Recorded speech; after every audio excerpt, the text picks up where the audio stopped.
everybody wants to get united. Like, what we gotta do is meet everybody on 149th Street at the bench. Are graffiti artists cowards compared to how they used to be back in the day?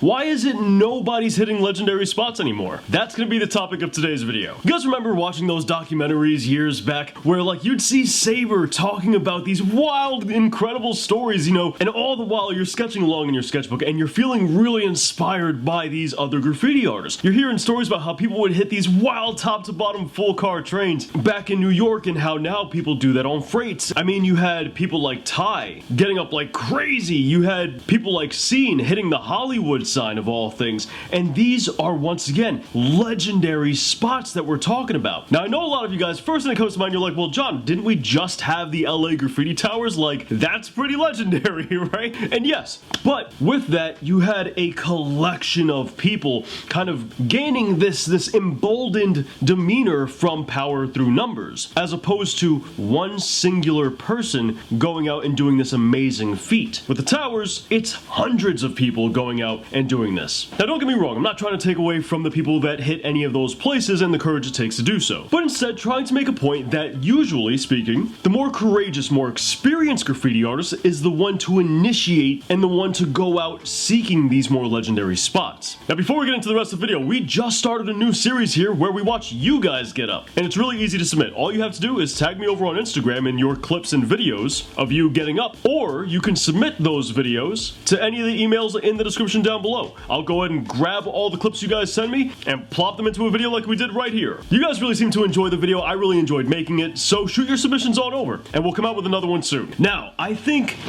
the standard of graffiti has kind of shifted. Not for a better or worse case scenario, but rather instead, back in the day with the old school New York, you had people hitting trains, you know, frequently, and they were doing these amazing things because in the very beginning, the security was much lower. So they had the time in order to go ahead and do these really phenomenal trains, and as a result of that, you had these really high production stuff. But as security tightened, I don't want to say the quality diminished, but the detail diminished, right? You weren't able to do these really elaborate images, so things became a little bit quicker to do, and as a result, there weren't these full-blown productions. Or at least not as commonly, I should say. Then you go ahead and you eliminate the trains for the most part, and suddenly now you have walls that you're dealing with. And these walls have a variety of different levels of security. You can't afford to do a crazy production on every single wall, and when you can, great, but most of the time you're rocking your hand styles, your throwaways, and maybe a straight letter or, you know, a more detailed piece if you have time for it. But the standard is no longer these wild productions that you were seeing on the old school New York trains. So back in those more elaborate days where you had these productions that were going on,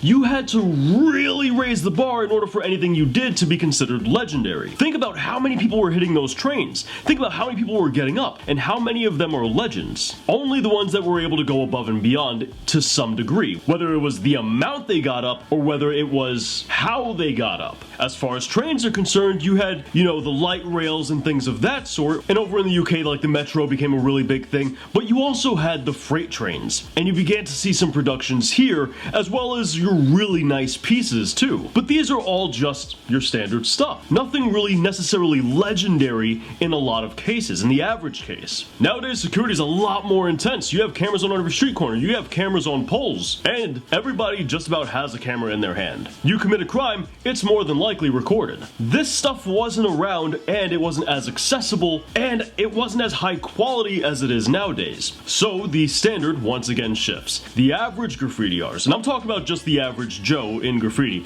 they're not willing to risk everything just to get up. They're willing to get up here and there, get up when it's convenient, get up at their leisure, but they're not willing to risk everything to get up. The emboldened newer graffiti artist that's infatuated with this art form, sure, they're enthusiastic and they hit everything in sight, but they're really not hitting legendary spots or very highly volatile spots. They're hitting spots that they think are really hot, but typically speaking, they're not hitting anything super impressive. And with social media, you can hit just about anything and make it look like a really hot spot. Not to mention the fact that social media gives you access to a lot more eyes on your work than any spot would probably give you. So you don't really have to hit a legendary spot in order to get the same level of fame. And whether we like like it or not, people are using social media to augment how much they get up. Over the years, yeah, the standard for graffiti has certainly changed, and the landscape has certainly changed. But let's be clear, people weren't necessarily hitting legendary spots and doing legendary scale things super frequently. That's why it's legendary. If everybody was hitting the LA River the same way that Saber was, well then Saber would never have become legendary for doing it. And once again, these events aren't super frequent. They never were. They're no less frequent today than they were in the past. So personally, on this topic, I don't think graffiti artists are more cowardly nowadays. I just think the standard for graffiti has changed to make it so graffiti artists might have to work harder to get away with the crime, but more people see the crime